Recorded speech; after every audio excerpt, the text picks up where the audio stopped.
Someone who can be there to help us not just understand Alzheimer's dementia, but also how we can relate to people who have this disease.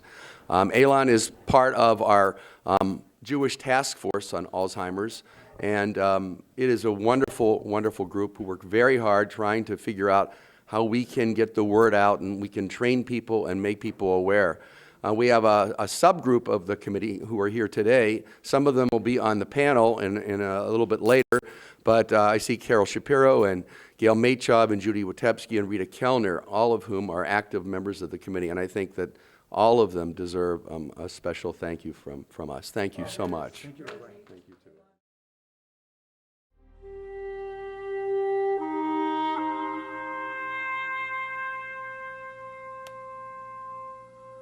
When people are very old and deteriorated and no one enters their world and they're just sitting there, they will withdraw inward more and more.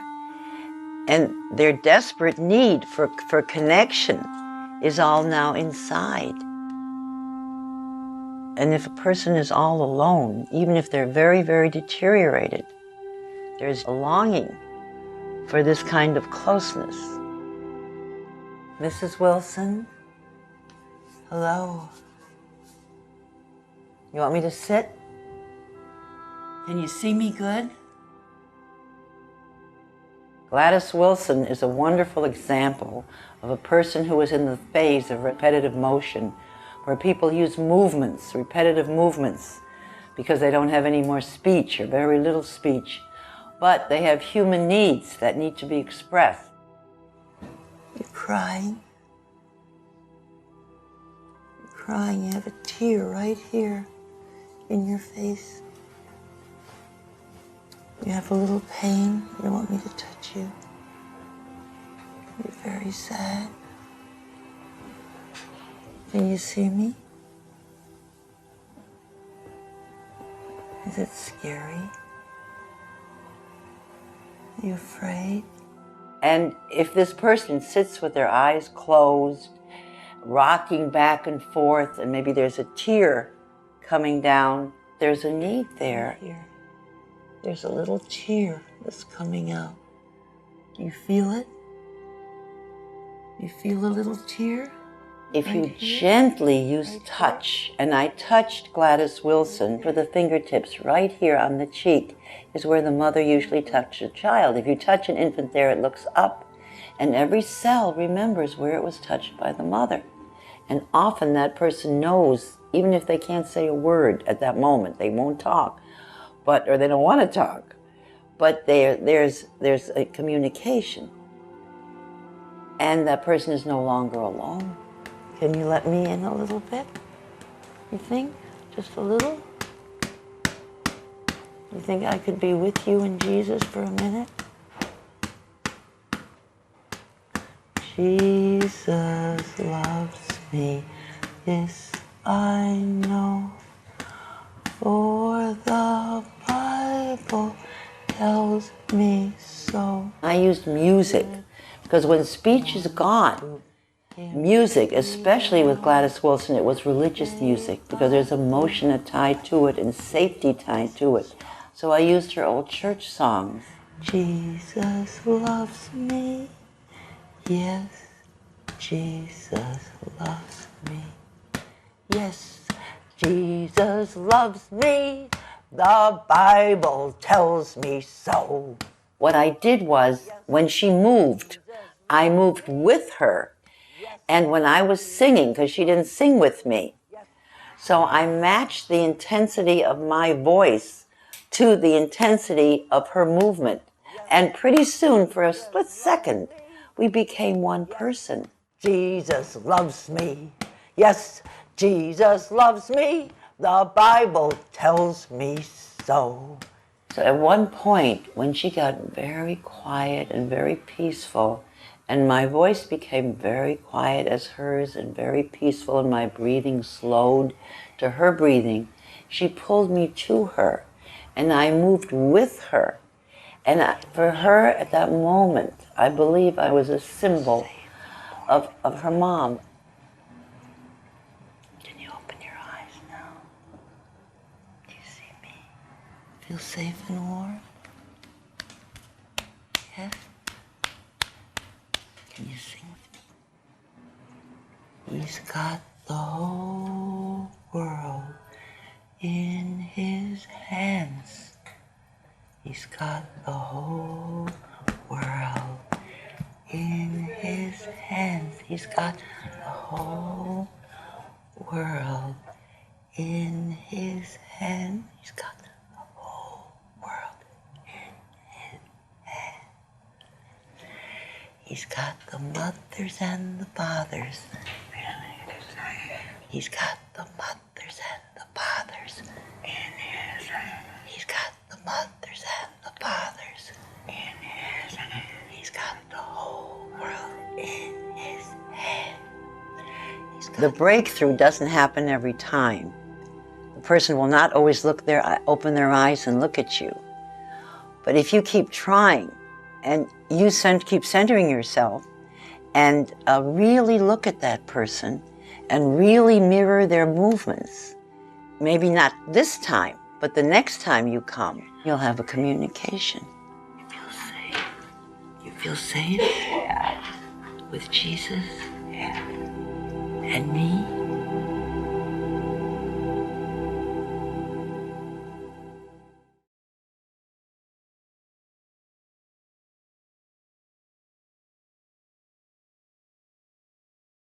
So we're now going to have the segment on spirituality and Alzheimer's disease. And I invite Rabbi Sharon Stiefel, Rabbi Norman Cohen, and Rabbi Marcia Zimmerman to give this talk. If nothing else, our responsibilities as rabbis, no matter whether we are in the pulpit, Jewish education, chaplaincy, or at an institutional position, includes trying to imbue the world with awareness and sensitivity to Kedusha. Many people today translate it as spirituality, an ethereal term, but we know it also to be earthly, part and parcel of everyday life, not something to be found only on retreats and during those magnificent, exceptional moments, as many picture Mount Sinai and the crossing of the sea, but instead in the mundane, sometimes most difficult parts of living. It's defined in part in the Holiness Code, Leviticus 19, to imitate those divine qualities that are embedded in every human being.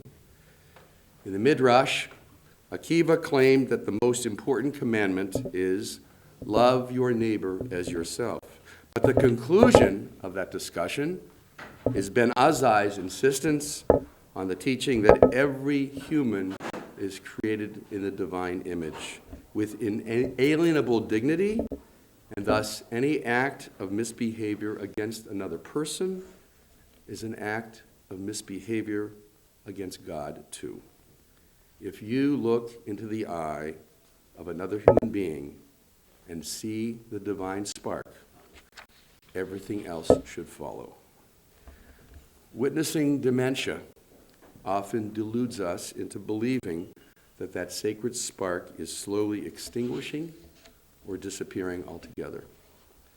Our task as rabbis is to help and support people, especially the family, the caregivers, and to show that Kedusha is possible even when there is no response.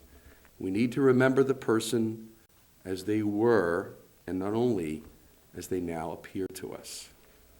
Not to do so not only destroys the Kedusha in that person, but diminishes our own soul. Preserving their dignity also preserves our own. Why is this important to me now? For one thing, I'm in my 60s, and I know from professional experience what happens as we get older. For the past 32 years, I have been a rabbi at the same congregation, watching people age and getting to know them very well. And I'm also personally interested because of my mother, who is now in a memory care unit in an elderly living facility in Pittsburgh. The good news is that she has the sharpest mental acuity of the 40 people in the building. But that makes it more difficult for her because she sees a preview of what may be yet to come. After my stepdad died, she sold the house and moved into a condo building occupied mostly by elderly. She was there for 6 years until a stroke forced her to give up driving and to move into the assisted living unit of a senior care campus of buildings. After another stroke that she had during one of my visits while we were sitting at the breakfast table, she had to move into the memory care unit. And she can stay there until she is no longer mobile, and then it's the nursing home just 100 yards away. But what a distance. She wants to die. I used to try to persuade her not to talk that way. No longer. I don't blame her. She asks me constantly, why won't God let her die? You should know, Norman, you're a rabbi. No, I tell her, I'm your son. I cannot tell you how comforted I was when a colleague of mine, whose synagogue was just down the street from my mom's facility, stopped in unexpectedly to visit us. He sat with us for a while and then walked out into the hall with me, something all of us do. But it was no small thing. It was powerful.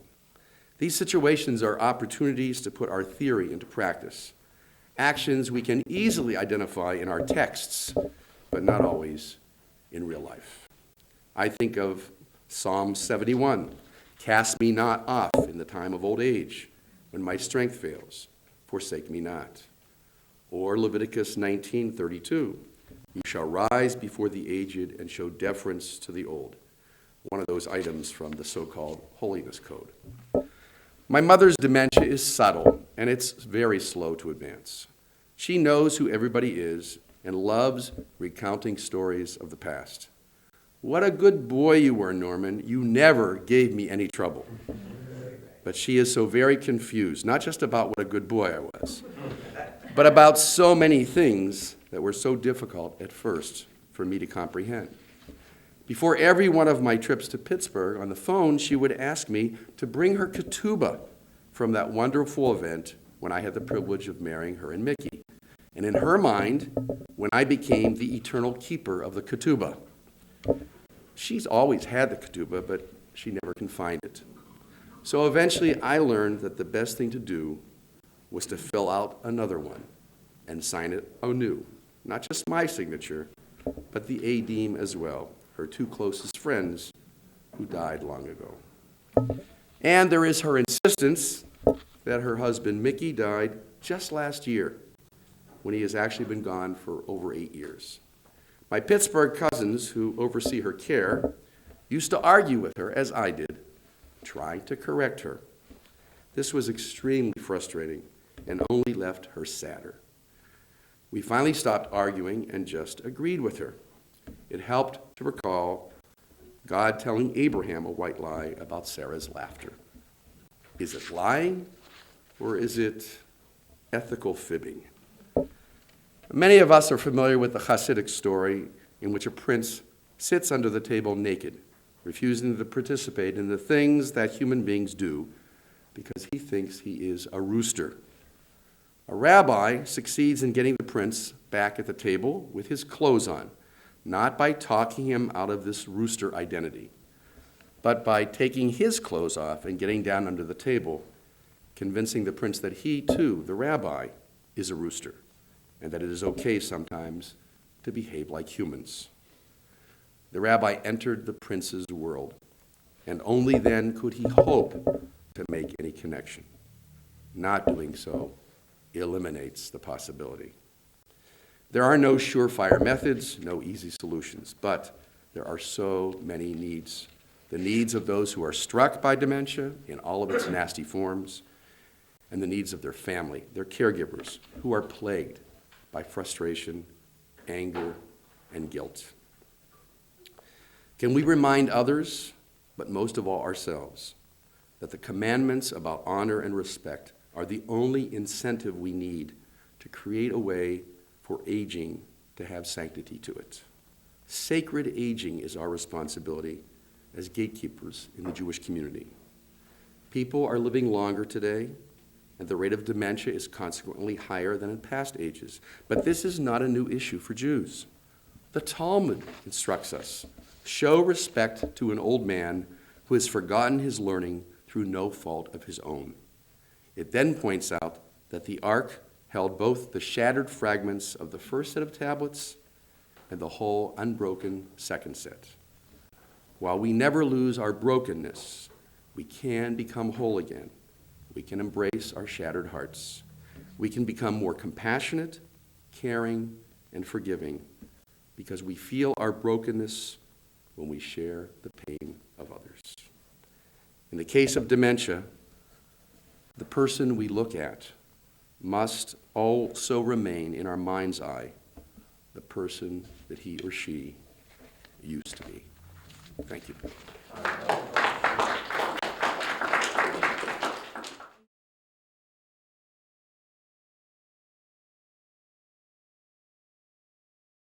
I want to share with you today some of what I've learned to take with me in my toolbox when I go on visits with people with dementia. And this is from primarily from my work with Shalom Hospice.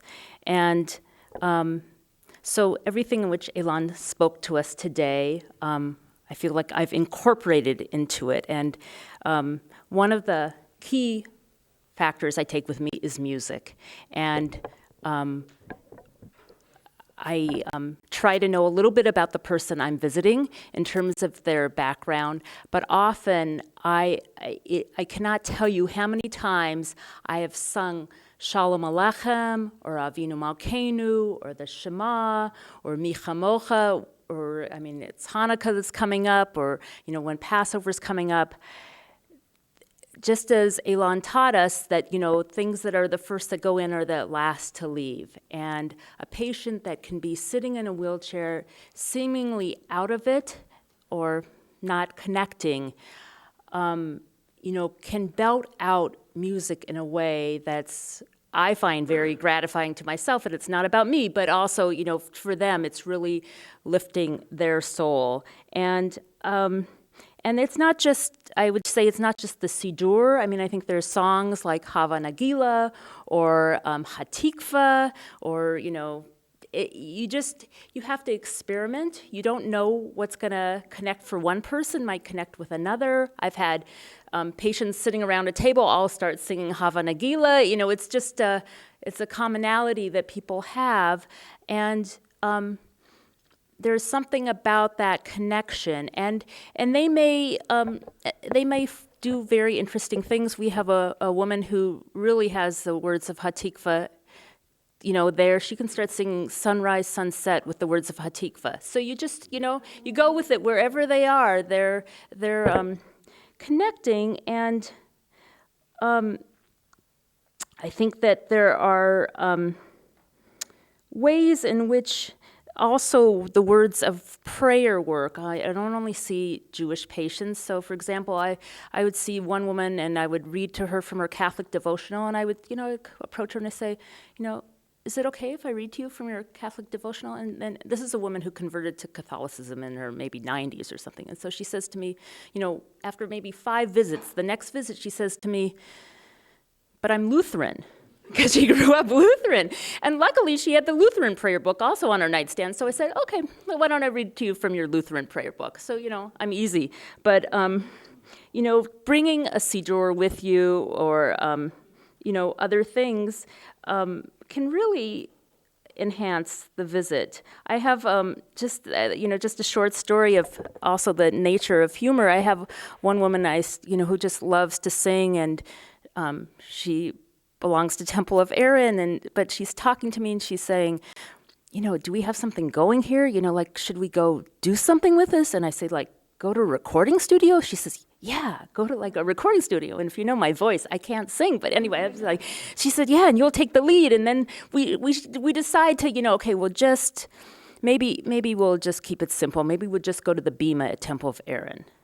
And then she says, but we'll have to get permission from the Chazar. And she starts laughing. She meant Chazan, but she said Chazar. But so the ability to laugh and have humor. What? Right. And I can say that, and luckily, anyway. So there can be some very special moments. the conversation too. I mean, we talked about the photos. You can look at photos in the room. To pay, you got to go with the flow. I have, a person like you say, preparing, know their background. I mean, a woman has told me that she worked for Hubert Humphrey, and so I'll visit her and I'll say, so you used to work for Hubert Humphrey, and she'll say, yes, he was a very good man, and so I'm bringing it back, that special memory to her, or you used to lead services in Duluth, and the person might say, yeah, I think so, or could be, but you're remembering for them. You're bringing back that feeling in a positive way, what they can no longer remember themselves. And then, of course, you have the Mishaberach in your toolbox. Sometimes they can tell you their Hebrew name and their children can't, and that's very gratifying, like I'm calling the children to tell them, yeah, she said her name was Chaya Gittel. So, it's helpful. Some of them, they can, they know how to, that automatic amen that slips in can really be there. Taking their hand, having your hand under so their hand is on top, taking their hand and holding it. Sometimes we can just be looking out the window at the cars going by or the rainstorm. If the weather's good, we could go sit outside, look at the flowers, or go to the patio. You just have to be present in the moment. And then there's curiosity, and there's the ability to be surprised, to always be surprised. I mean, you can have a breakthrough moment sitting with one gentleman, and all of a sudden he says, how did I become such an invalid? And it's like, something is going. Or I'm talking to him about Kaplan and Eisenstein, and I say, well, Eisenstein was Kaplan's son, and he goes, son-in-law. And this is like, oh, okay, he's really, you don't know. And, like we learned, one encounter doesn't tell you what the next encounter will be, and one encounter with the same person doesn't tell you what the next encounter will be. And I think people are sorting things out. I had one patient who said, I've seen this world, that world, and the other world. He kept on saying this to me, and he was a veteran, and I've seen this world, that world, and the other world. I mean, that is like profound, and he's probably has seen that, and he's getting ready to see another world, or very common to hear, I want to go home. And what is home, and how can you construct home? Just very briefly, I also want to touch on the fact that we still have Holocaust survivors in our midst, and they may be sorting things out that, one patient might say, shit on Deutschland, and, just like, really sorting out what happened to the family. And another person may just have very, talk about how good the cousins in Chicago were when she came to America, but blocking out a whole thing. So you just have to take it, and I think our Russian population also has I would call them in the Holocaust survivor domain, anything that the World War II really had serious effects on people's lives, and they may be processing that. They may have undiagnosed PTSD, which I guess brings me to my final point, which is that people can have dual diagnoses or multiple diagnoses. So you may have somebody with dementia that also has mental illness, and you don't know what you're approaching, and so they want to kill me, they want to kill me, they want to kill me. They may be repeating that, and that may not just be dementia. That may also be some diagnosis that has come along later, and again, you don't know, and your presence, just knowing your presence, being there, you have to have faith that it makes a difference. Obviously, when there's smiles, that helps a lot. When you're told to leave, then you leave. So you really need to be aware of the other, and I guess one final note is to communicate with the family that you were there, either to leave a note in the room or to call the family, because the family, and which we're going to obviously hear about next, is so appreciative of that encounter, so appreciative to hear about things that might have been said, about connections, just that the person that you visited is not likely to share that the rabbi came to see them. They might. I mean, they're all different types of people, but most not likely to. And so you're telling the family that you were there can be extremely meaningful.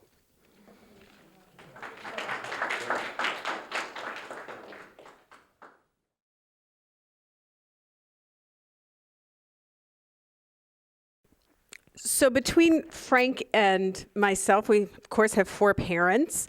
The first parent to die was Frank's mother, who died of ovarian cancer.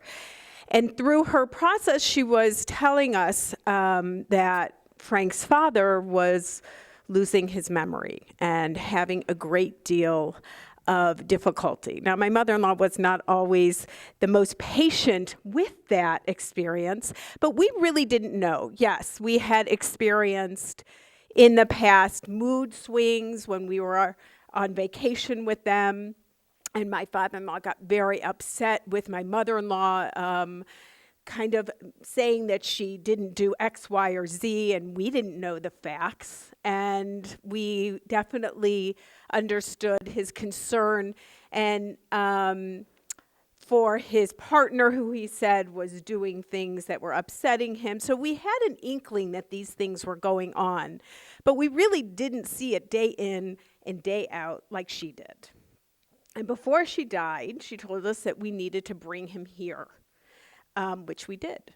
So within the year after she died, we brought my father-in-law here, and many of you might have met him. He was a Holocaust survivor. And very much of what you were just saying, he was really amazing for a large chunk of time when he came here. And we took him everywhere. We took him to Temple Israel, and people sat next to him. And he was such a gentleman, and he was always dressed so beautifully and loved all the beautiful things. He was one of the smartest people I've ever met. He was an OBGYN. He was had also a degree in psychology, was going to be a psychiatrist as well. So throughout the years, he was so wonderful to talk to, and he would openly tell his stories about the Holocaust. And so through the years, we really experienced so many things about him. And as he declined, we tried our hardest to keep his dignity. But let me tell you what happened behind the scenes, because in the meantime, my parents died, and he was the only one left. It's really amazing. But behind the scenes, things happen daily that set the family really against each other at different times, because everybody kind of took their roles. So during the time of his decline, he began telling stories about how Frank used to leave him on the side of the highway and he had to walk home. And Frank's sister at first thought that was true, right?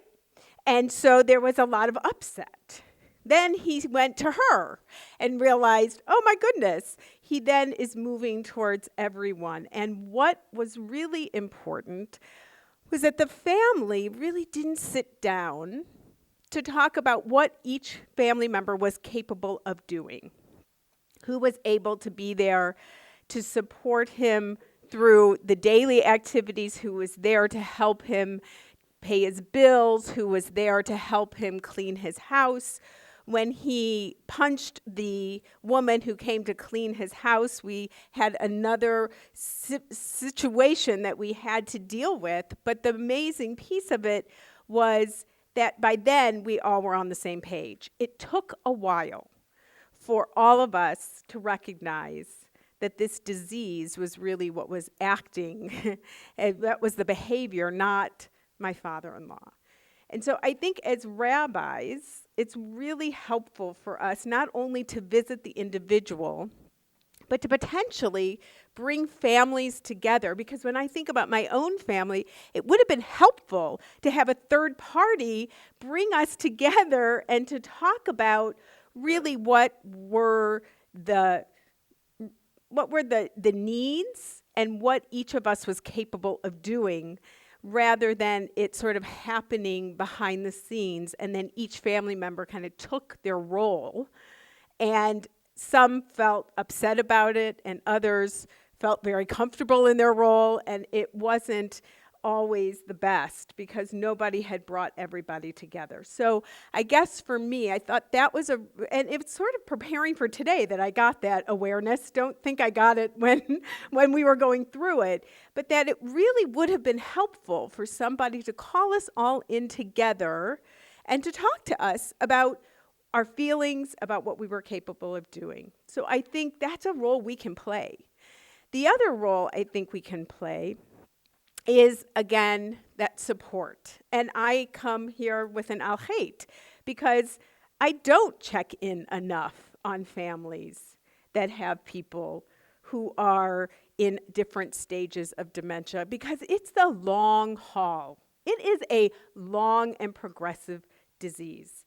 My father-in-law for 15 years had that, and we dealt with it every day for 15 years. He lived here for 10. And I never even thought to reach out to have help. I never even thought that somebody should call me. I just didn't think about it. And preparing for today, I realized, wait a minute, that's a role we can play. And that's a really positive role that we can help not only call the individual or come and visit, which were beautiful explanations of how to do that, because we stopped, again, fighting with my father-in-law that, no, we didn't leave him on the side of the highway. We asked him, how did you get home? Wow, that's really amazing. And he would show us, this is how I got home. We're like, wow, that's pretty amazing. Yeah, and I didn't get hit by a car. That's amazing. It really was amazing because he would have gotten hit by a car. So those are the kinds of things. The other thing I would say is that, let's go to Holocaust survivors for a moment, because I want to go to the families of Holocaust survivors. They have rarely, not in every instance, seen somebody grow old. Their grandparents died in the Holocaust. They've only had people of a certain generation who they've lived with. And so, and I, having grandparents, saw people grow old. And I realized at one point, we were schlepping my father-in-law out in the ice and the snow because we felt like he needed to get out. And then I realized at one point, wait, there was a point where I was growing up that we always went to my grandparents. They didn't come to us. We went to them. And it was this kind of switch of saying, again, we can go to them where he feels comfortable, where he feels safe, and what is it? Safe, comfortable, and happy, and pain-free. Safe, happy, and pain-free. So we could go to him. But again, with families of Holocaust survivors, you have to remember, for the most part, they've never seen anyone grow old. And so they don't even have the tools to understand what that looks like. And that's, again, a place we can play a part in helping them go forth. So we're going to hear from family members, which is in the midst of it or having just experienced it. So I'm going to turn that over, but I just want to finish with one text piece, because I think the idea of what an angel is in the Torah, if you read Kugel, I don't know if you've ever read him, but he talks about the idea that angels in the Torah are always human beings, and you don't know they're angels until they leave. And we have this week, of course, the wrestling with the angel of Jacob. But I thought that, we can see ourselves as angels, that the visit might be good, it might be bad, it might be insightful, it might not be, but the bottom line is, if we can keep them happy and safe and pain-free, that in some ways we can be that angel, and that's sort of the role that we play for those individuals. So now I'm going to turn it. Well, I just wanted to say quickly that the team prepared a handout called "How Can Rabbis Assist Family Members of People with Alzheimer's?" And I welcome the panel, the family panel.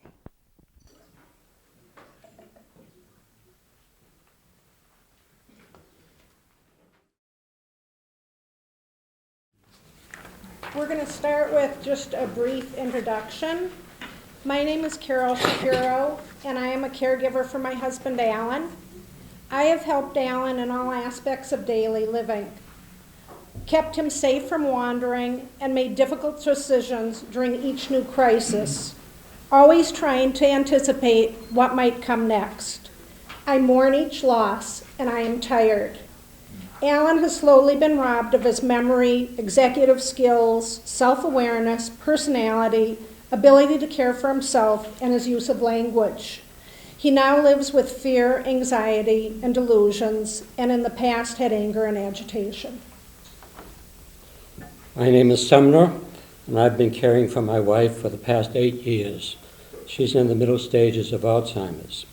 I do everything for her, not only the daily basic services and needs, but helping her to fully realize that after 61 years of marriage, she will always be my love and a very special and engaged person. I am the face of Alzheimer's. My name is Josh. I'm a grandson of a Bubby who had dementia. As my Bubby's dementia progressed, I always had this fear of walking into her room and her not recognizing me. It was something that my younger cousins experienced, and it was a concern of mine that I would experience the same thing. Fortunately, that didn't happen, but it was always something in the back of my head that I was fearful about. Carol, I'd like to ask you a question. There's a lot of transition within the disease, and how can a rabbi help you as a caregiver through this process? I think caregiving for someone with memory loss is more challenging and difficult and all-encompassing than caregiving for those with other illnesses. I can mentally prepare myself for the transitions that are coming, but when they happen, I'm never, ever ready emotionally. So even though I know these things are happening, when they do happen, it's a devastation and a loss. And I find that what I need to do is mourn each loss and then roll up my sleeves and say, okay, he's not who he was yesterday. What do I need to do to change to make it more comfortable for him and deal with the next new normal? So as a caregiver, it's really important to find the place where you're not expecting them to change, but you're changing with the disease. It's really important to counsel care partners and caregivers in letting them know the notion that they can't do the disease alone, that you need a team approach, and care partner wellness is really, really important, and supportive services to sustain the caregiver are crucial. We're dealing with ambiguous loss. Our loved one is here but not here, and it's difficult because there's no closure and the grief is ongoing. Counseling families, especially those who are in disagreement, as Rabbi Zimmerman said, and there's a lot of, with divorce and mixed families, makes it even more difficult. But to see that families become on the same page and making decisions together, especially making decisions including placement and end of life, are really, really important. You kind of have what you think you want to happen, and it's black and white, but then there's all the gray in between that you're usually dealing with. So making decisions and having everybody on the same page is really important.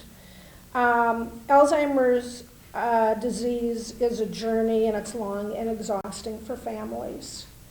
So knowing that, for me it would have helped if somebody had helped with Alan in the beginning. Maybe some of it would have taken some of his anger. He never accepted that he had the disease.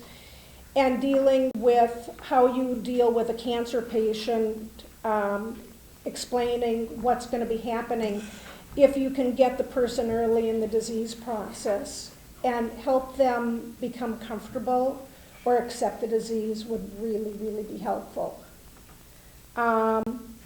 I think my question is, how can we offer spiritual support, respite support, emotional support, and educational support for families and awareness for our community? Thank you.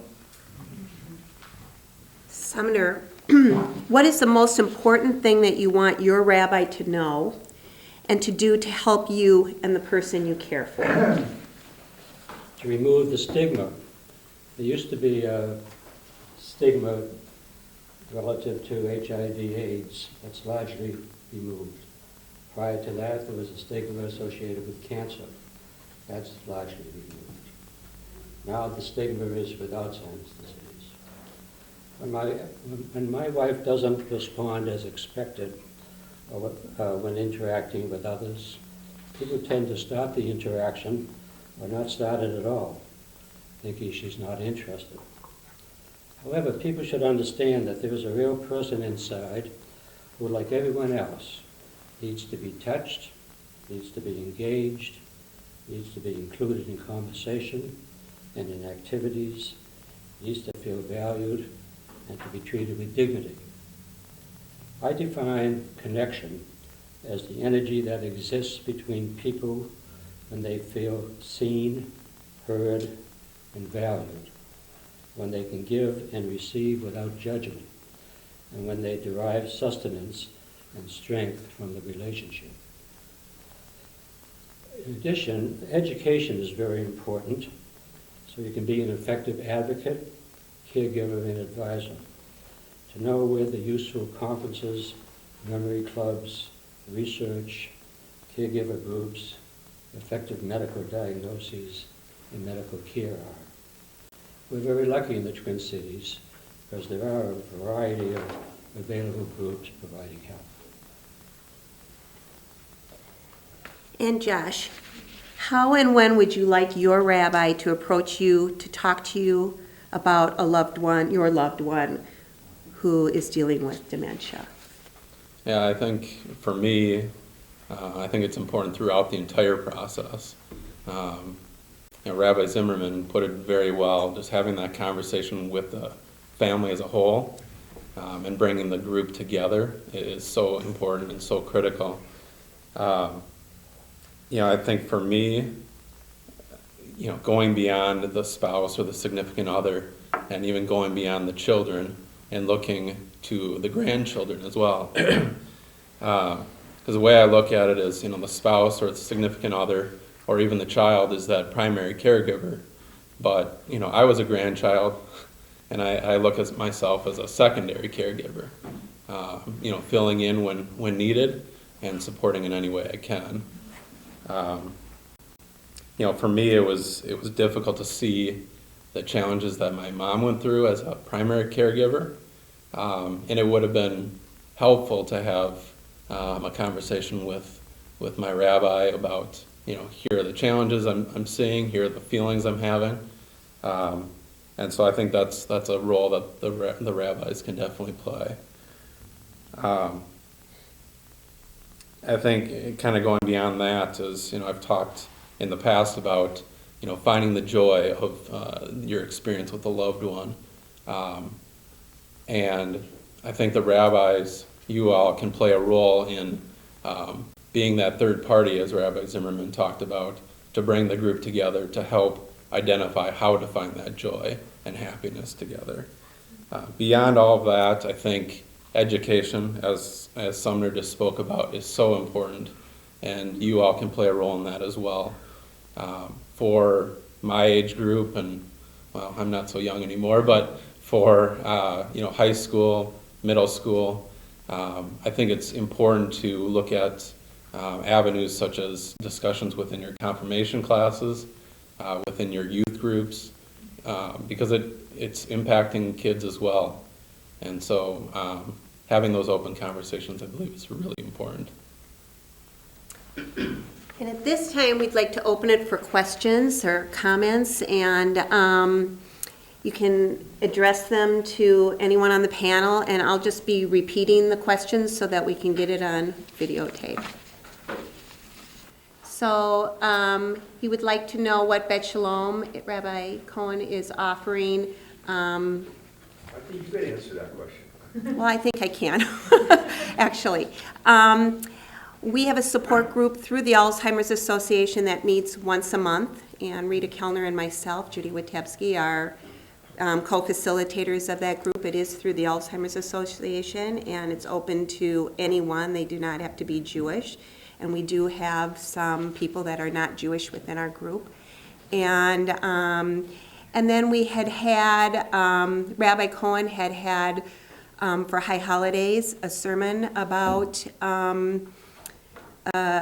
aging and dementia, and it was very helpful to our congregation. And then we always have a food for thought on Yom Kippur, and there was an hour-long program that we had, and that too really got the community excited because we now have more people in our support group because of that.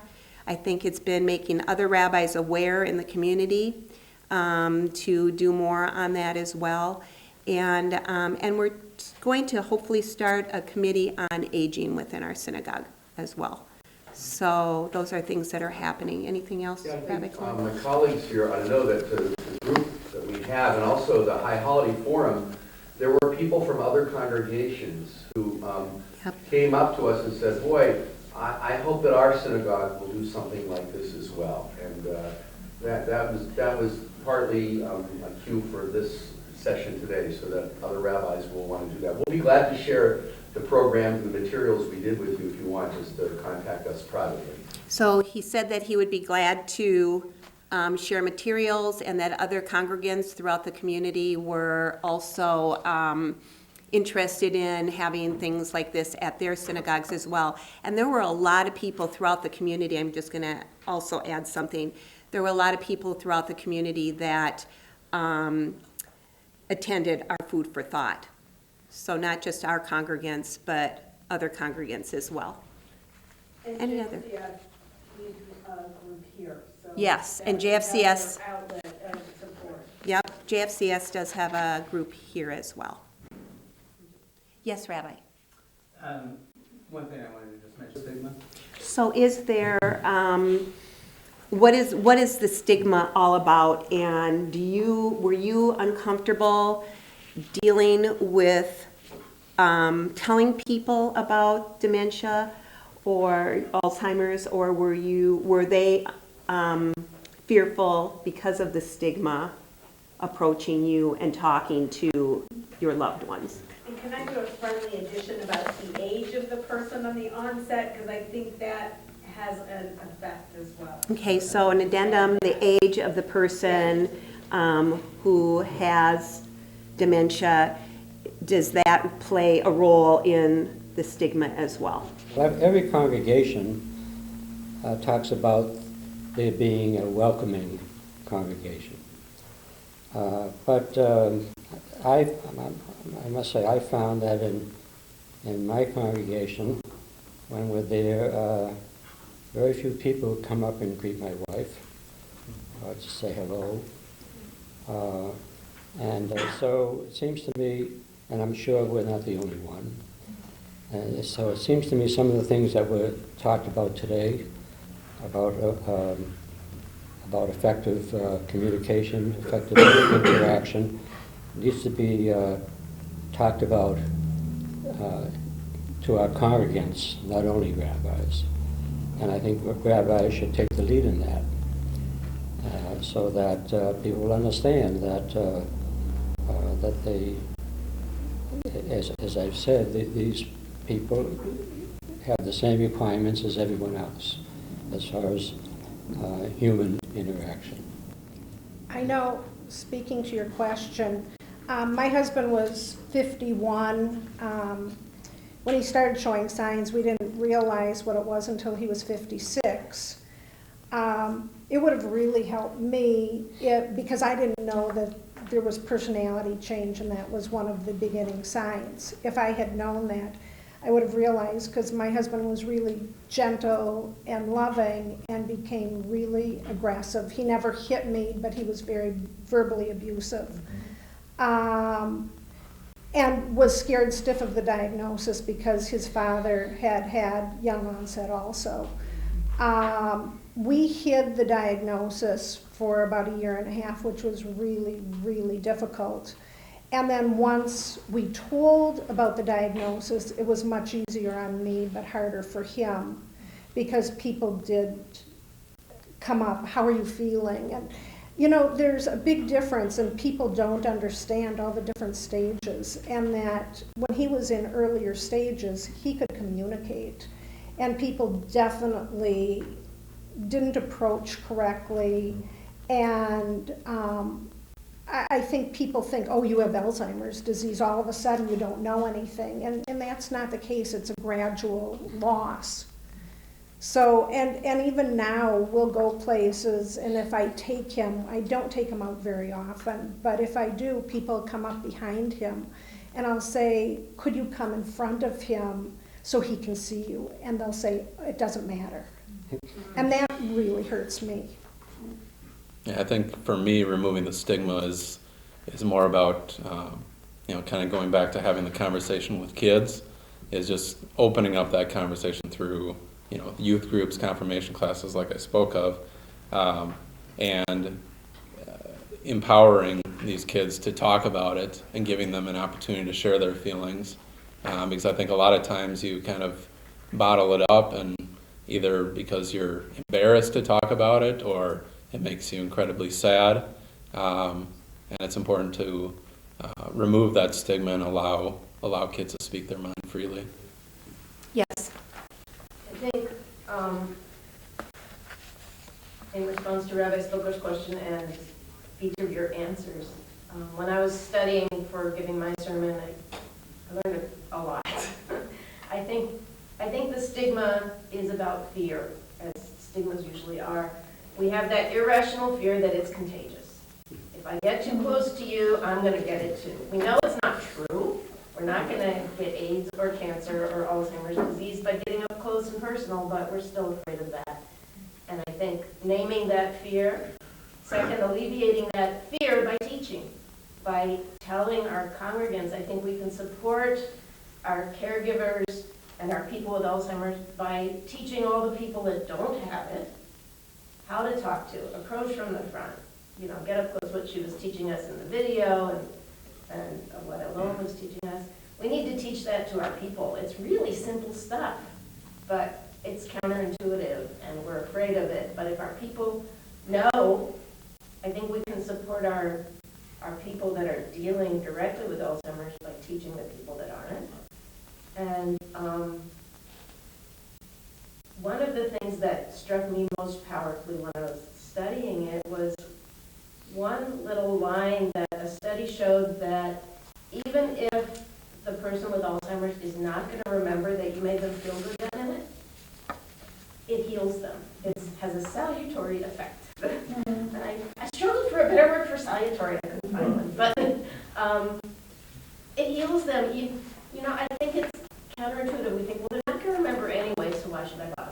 But they're not going to remember, but their body will remember that they felt good for that moment. Yeah. And that was huge for me. The last thing I want to share is I looked at the books there, and I noticed one was missing. I think it's called Sacred Fragments, but I'm not positive, by Rabbi Cohen, a colleague of mine. And it's an excellent book for us, Jewish perspectives from rabbis, social workers, and family members. So I encourage you to look. That would be great. And one more, Rabbi. Oh, Carol, I just, when people say, oh, that's okay, what do you hear that they're saying?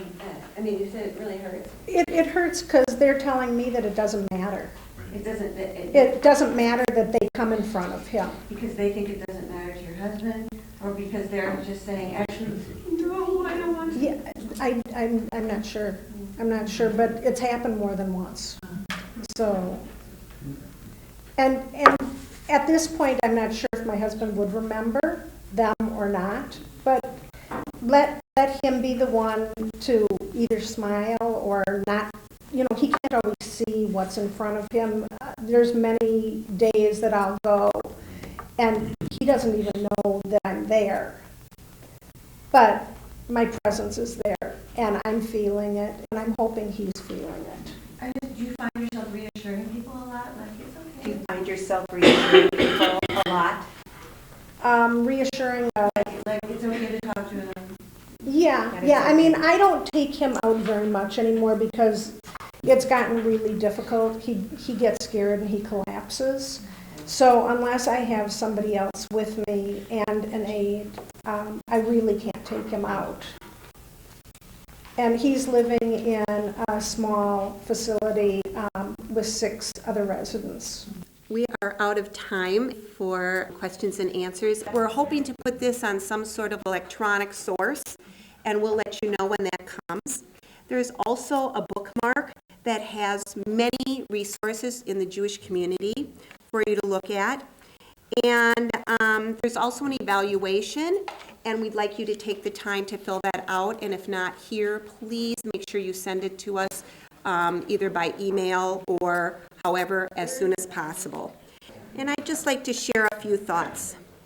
It's our hope that we introduce to you the effective communication strategies and techniques when meeting with someone with Alzheimer's disease. It is our hope that we all look at the person's remaining abilities and their strengths to preserve their dignity. Finally, clergy involvement is necessary during the disease process, including during the early part of the disease when one thinks that things appear to be going well, when in fact they're not.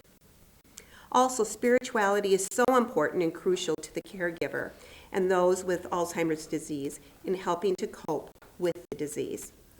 Each of us has a unique story. We must accept limitations, work with strengths, and provide unconditional love to those with memory loss. Thank you for coming. We really appreciate it. And I just want to thank the committee that did so much work along with Sharon and Norman, and our 3 presenters. Thank you so much, and to all of you for staying and being here. I feel like we're on the right track. So thank you. Take some coffee on your way out, and we'll continue on. Thank you.